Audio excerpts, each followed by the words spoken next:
Hello and welcome to the Season 8 Part 1 episode of Super Awkward Fun Review of the X-Files. We're getting into it. We're getting towards the end, and this is how it gets. So let's get straight to it and get through it together.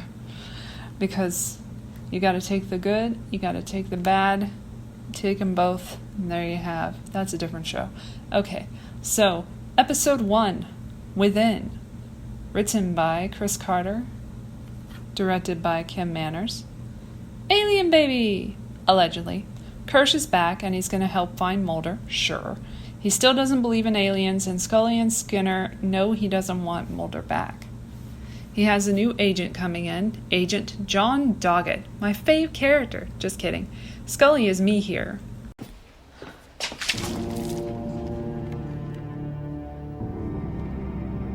Nice to meet you, Agent Doggett.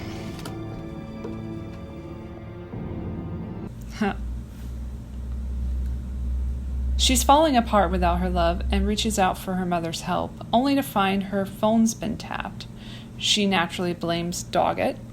Time to soak in her despair for a life without Mulder. Poor girl. Now she knows what he felt, but it's worse now because they're so much closer. He's fine, though. Seriously, he's fine. Trust me. Fuck these medical records. He's fine.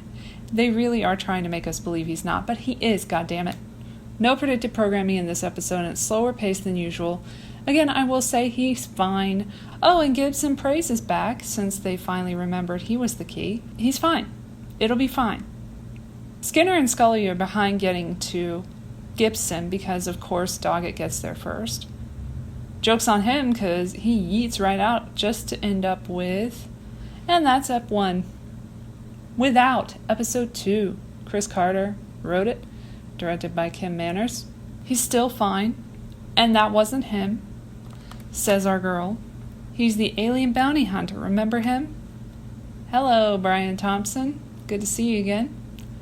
Meanwhile, Scully catches up to Gibson. He's living by the motto, trust no one. I can't blame him.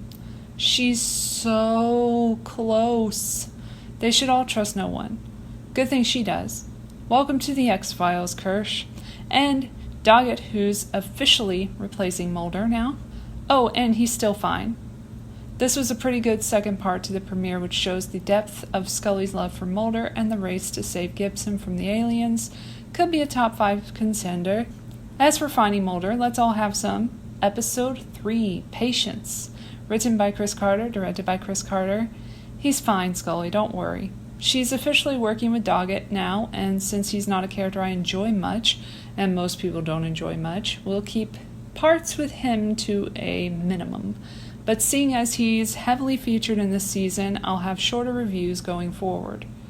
A positive about the direction of the show at this point is that we get to see Scully take what she's learned from Mulder in the field and apply it to the new X-Files. That makes this season very unique and is a good way of developing Jillian's character into something more critical and imaginative. It'll be fun to watch her counter her new partner's skepticism with it. This is the monster of the week, a Batman. Suffice to say, this is not the best episode. Moving on to Episode 4, Road Runners. Written by Vince Gilligan, directed by Rod Hardy. Let's see what Vince can do with this situation. What I like here is that instead of her taking on the role of Mulder and giving a rundown of the X-Files, she still doesn't know enough and can only give an overview of it based on the evidence. I like that touch here, Vince. She's still Scully, but she's adjusting to her new role. I really can't wait to see CSM, Krychek, or Skinner again, because the episodes with just Scully and Doggett are going to be tough. This time without Mulder, much like the time without Scully, shows how important both characters are to the show. You can't have the X-Files without Mulder and Scully. It's not possible. Like they can't live without each other, we can't live without them. But don't worry, he's fine, and he'll be back eventually. This episode sadly didn't do it for me either, but at least Scully got to do her doctor thing in this case. I think I needed more comedy too. This one was more serious than I wanted it to be while being creepy still. Spinal parasites? Really? I wonder if that scene would have worked better with Mulder. I'll never know, though. Moving on, Invocation, Episode 5. David Amon wrote it, directed by Richard Compton. The X-File in this episode concerns a boy named Billy who was kidnapped, turning up 10 years later without aging. The father is kind of freaked out by it, while the mother is just glad to have him back. I'm getting Pet Cemetery vibes here. He really doesn't like his brother. He was dead the whole time, but at least he helped get his killer arrested and they saved his brother. I guess that's all that matters. This ep was a bit better than the last one and focused heavily on the case, which was particularly confusing, but in order to make Doggett see the kind of shit Scully's been dealing with for all these years. Maybe he'll start to understand why she believes so much weird shit now. Episode 6, Red Rum, story by Stephen Maeda and Daniel Arkin, teleplay by Stephen Maeda, directed by Peter Markle, who returns here. Just started this one, it's already better than the last few in the first shot. Thanks, Peter. Good to have you back. Fun fact, both Joe Morton, who plays the accused prosecutor in this case, and Bellamy Young, who plays his lawyer, went on to co-star in the show Scandal. Anyway, his character, Martin Wells, says he doesn't remember killing his wife. Scully asks how he's certain he didn't do it, which is fair. I know. It was this fucking spider that did it. Just kidding. But weirder things have happened on this show, just saying. He's experiencing time backwards, hence the title of the episode, Red Rum. Danny Trejo's here, and there's Guy Torry from American History X. A bit of typecasting here as the prisoner showing the new guy what's what, except that the new guy is the one who put him away this time. Scully wants to believe Wells about the time thing. She's learned a lot about it herself. I was kind of right about the spider doing it.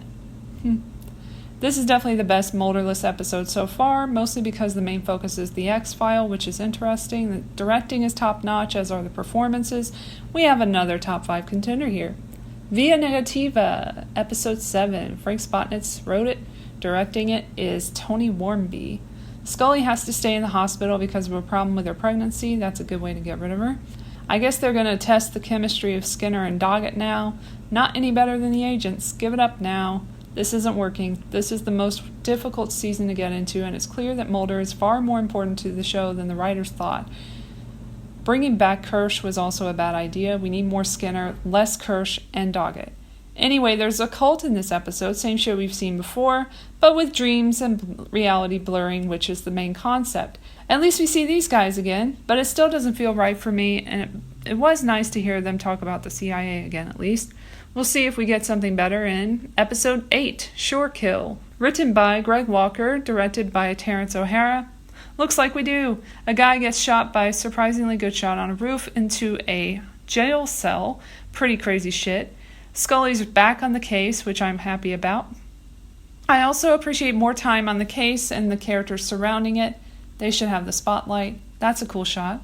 Could be cooler. That's cooler, thanks. One of the killers is legally blind, the other has really good eyesight. They're twins, kind of a yin-yang thing. I really like the camera work here. The performances were also pretty good. The story was different and interesting too. X-ray vision, drug deals, and brotherly love. Good stuff. Episode 9, Salvage, written by Jeffrey Bell, directed by Rod Hardy. That was a cool intro. The car went right through him. Don't you just hate it when you have to cut out metal fragments from your face? Give this man a hand. He's a metal man, but that only happens in the movies, says T-1000. This ep had some good effects, but the performances were nothing to write home about. At this point, it does feel like there could be metal men in real life, but it's more likely they put human consciousness into a machine. Bad Law, Episode 10, written by John Scheiben, directed by Tony Warmby. This is a creepy one. Deep Roy is in this one. He plays creepy well. He's a little Indian man who lives in his victims. That's Scully's theory. Is she right? Why, yes, she is. Even she can't believe how right she is. Seedy mystics can do it, says our weird shit guy, Chuck. About Doggett's skepticism, he says, it's hard to believe in something when you can't understand it. Scully's trying to do her best Mulder impression. It's cool to watch. This was an interesting episode that incorporated real Indian mysticism.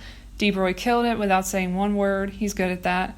I thought the effects were good here too. I really loved how Scully kept mentioning Mulder. You can see how difficult it is for her to keep playing him. And that's part 1 of Season 8, the best season ever. Join me for part 2, which is surely going to be better. Thank you. Bye.